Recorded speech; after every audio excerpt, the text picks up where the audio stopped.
제 본캐는 틱톡에서 근무하고 있고요. 이전에는 메타, 넷플릭스에서 근무했었고 5살짜리 남자아이가 있는 애기 엄마입니다. 20, 30대 여성분들이 알면 되게 좋을 것 같은 언니? 역대급 고스펙자라고 돌싱글즈 뽀에서 이제 네. 많이 이슈가 됐었는데 네, 안녕하세요. 최윤아의 시필라움의 최윤아입니다. 제가 요즘 대본 작업하느라고 좀 바빴다 보니까 좀 오랜만에 영상을 켜게 됐는데요. 오랜만에 돌아온 만큼 좀 특별한 손님을 모셨습니다. 후라님 나와주셨습니다. 네, 안녕하세요. 일단 간단한 자기소개 한번 부탁드릴게요. 안녕하세요. 저는 미국 샌프란시스코에 살고 있는 이소라입니다. 돌싱글즈 4에서 출연을 했어서 알고 계시는 분도 계실 것 같은데 사실 제 본캐는 틱톡에서 근무하고 있고요. 이전에는 메타, 넷플릭스에서 근무했었고 5살짜리 남자아이가 있는 애기 엄마입니다. 워킹맘이시기도 하고 또 워낙 요즘에는 약간 프로 일잘러 느낌으로 네. 인스타그램에서 굉장히 또 핫한 인물이시기도 하고 이제는 또 돌싱글즈가 한지 좀 꽤 돼가지고 네. 오히려 그때 그 이미지나 돌싱글즈 꼬의 소라님보다는 그냥 인스타의 핫한 인플루언서로서 또 유튜브에서도 많이 뵐 수 있는 그런 분으로 좀 더 자리매김한 것 같아요. 네, 요즘에 이제 커리어 여성분들에 대한 얘기도 굉장히 좀 핫하고 많은 분들이 좀 자기 개발에 좀 관심이 많으시더라고요. 근데 사실 그 어떤 대명사 같은 분인 것 같아요. 혼자 미국에 가셔가지고 정말 미국에서 엄청 큰 회사, 거기에서도 높은 연봉으로 살고 계신 분을 보면 사실 우리 한국에서도 좀 많이 배울 점이 있지 않나. 20, 30대 여성분들이 알면 되게 좋을 것 같은 언니 느낌이어서 좀 초대한 거기도 한데 역대급 고스펙자라고 돌싱글즈 뽀에서 이제 네. 많이 이슈가 됐었는데 미국에 또 어떻게 가게 되셨고 어떤 회사에서 일하셨고 이런 좀 커리어에 대한 스토리를 좀 얘기해 주시면 좋을 것 같아요. 네, 제가 미국은 한국에서 고등학교 1학년 끝나고 갔거든요. 저는 일반 고등학교 다녔었거든요. 네. 제가 수학을 좀 못해서 딴 음. 거는 잘 나오는데 수학이 너무 막 3, 4등급밖에 안 나오는 거예요. 음. 그래서 이렇게 하면은 안 될 것 같다. 그런 것도 있고 플러스 저는 원래 당차고 말하고 사람들이랑 설득하고 막 전교회장 이런 느낌인데 공부가 조금 부족하니까 나는 엄청나게 좋은 대학교를 가서 엄청난 삶을 살고 싶은데 그게 부족할 것 같은 거예요. 한국은 너무 점수만 보니까. 그래서 제가 싸게 유학하는 걸 알아봐서 되게 오래 쫄라서 간 거였어요. 운 좋게 홈스테이를 했는데 100인 가정이랑 했거든요. 네. 되게 운 좋게 좋으신 분들 만나서 솔직히 홈스테이 하면 되게 안 좋은 분들 만나는 친구들도 많죠. 많은데 저는 지금도 연락하고 지낼 정도로 정말 좋으신 분을 만나서 공부를 그렇게 하고 대학교를 UC 버클리 정치랑 경제를 복수 전공했거든요.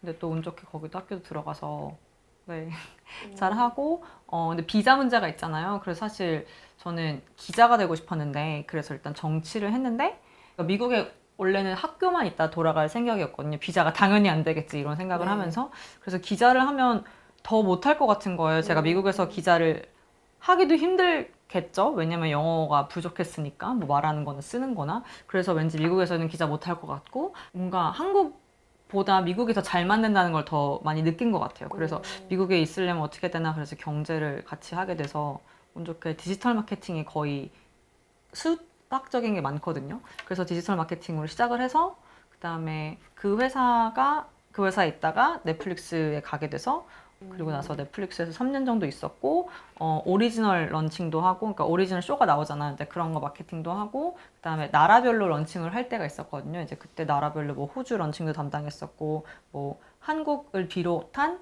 전 세계 모든 나라들 런칭을 할 때 제가 그때 한국, 타이완, 홍콩, 싱가포르를 담당을 해서 그때 했었어요. 그래서 2호 인터뷰에도 나간 것 때 제가 한국어 폰트를 그때 골랐었다고 네. 말씀드렸거든요. 그때 폰트가 너무 구렸어가지고 듣다 보니까 고등학교 1학년 때 사실 미국을 가면 그때 당시에는 막 조기 영어 교육을 했던 시대도 아니었잖아요. 네. 네, 초등학교 3학년 때부터 영어 공부를 3학년 했죠. 때부터 하셨어요? 그럼 어느 정도 유창하게 말을 하고 가신 건 아니죠, 그래도?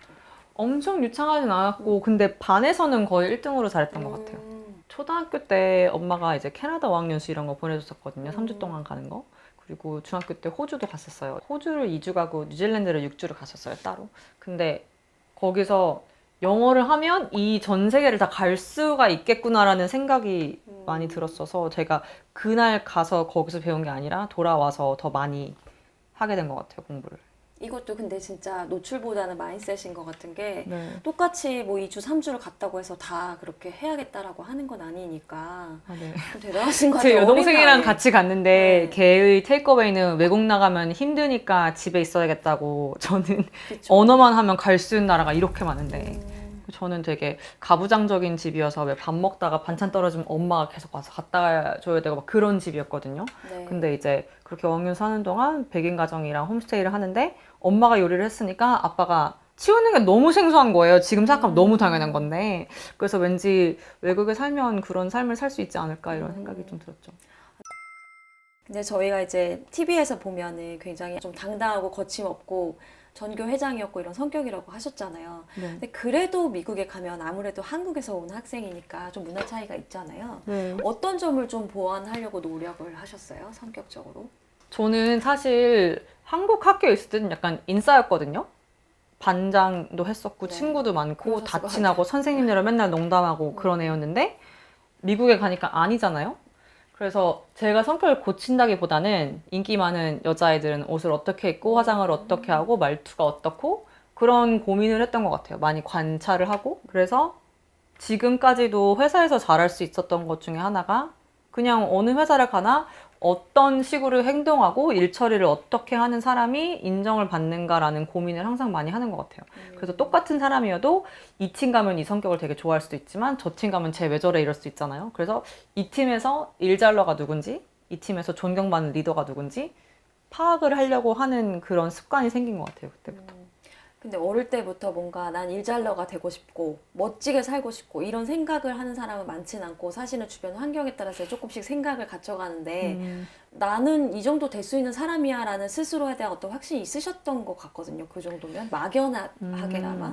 저는 사실 저희 어머니나 할머니나 되게 힘들게 사셨던 것 같거든요. 막 한국 여자 클래식한 안 좋은 남편의 가난 막 이런 그런 게 있었어요. 그래서 저는 내가 돈이 있으면 내 자신과 내가 사랑하는 사람을 지킬 수 있는 힘과 같다고 생각했거든요. 그래서 좀 집착스럽게 많이 하게 된 것 같아요. 아, 힘을 갖고 싶으셨구나, 뭔가. 네. 저희 어머니도 공부 되게 잘하셨는데 집이 돈이 많이 없어서 동생들 학비 대느라 엄마는 그냥 전문대 나오셔서 간호사를 하셨거든요.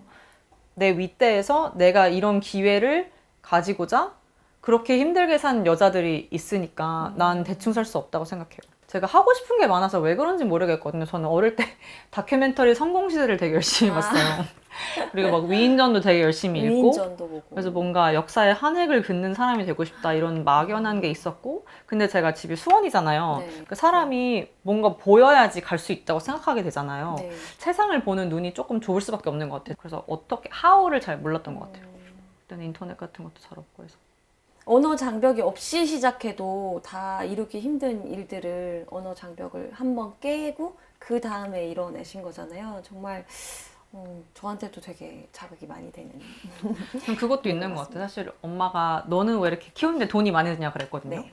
해주고 싶은데 못하니까 엄마가 마음이 아프니까 그런 소리를 했던 것 같아요. 그래서 제가 생각하기에 만약에 내 아들이 첼로가 됐든 무용이 됐든 아들이 아니어도 자식이 너무 잘하고 재능이 있는데 돈이 없어서 서포트를 못하는 부모가 되고 싶지 않았어요. 그래서 만약에 못하는데 억지로 시키는 건 달라요.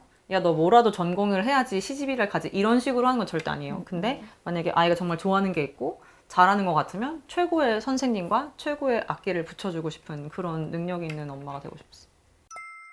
근데 한국에서 미국을 이렇게 계속 1년에 막 한두 번씩 오가시다 보면은 되게 제3자적인 입장에서 한국 여성들과 미국 여성들이 이렇게 보일 수밖에 없잖아요. 또 두 개를 다 경험하신 분이기도 하고 어떠신 것 같으세요? 차이점이랄까 장점, 단점 같은 것들 얘기해보자면. 한국 여자들이 진짜 열심히 사는 것 같아요. 여자뿐만 아니고 한국 사람들이 진짜 열심히 살아요. 네. 머릿결, 피부, 막 속눈썹, 눈썹 이런 거 다 하는데 또 일도 잘하고 막 한국 사람들은 막 아침에 막 6시에 영어 수업 갔다가 뭐 출근하고 이런 사람들도 있잖아요. 그리고 또 주말에는 막 성인 발레 이런 거 배우고 이렇게 자기 투자 계속하고 계속 뭔가 계속 하는 게 미국 애들은 진짜 세수도 안 하고 사는 애들 많거든요.